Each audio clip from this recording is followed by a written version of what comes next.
Time news this evening. Physical distancing, the main challenge for school administrators on day one of the reopening of schools. Pass or fail? Government and opposition assess school reopening amid COVID-19. And boarding schools struggle with new COVID-19 measures.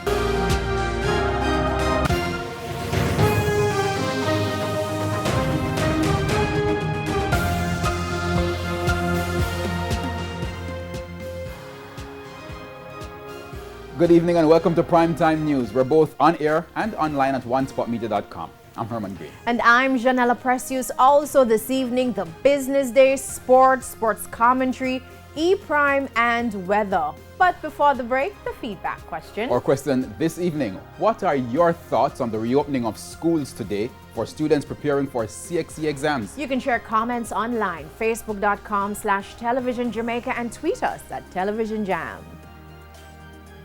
Please stay with us. Primetime News returns right after this break.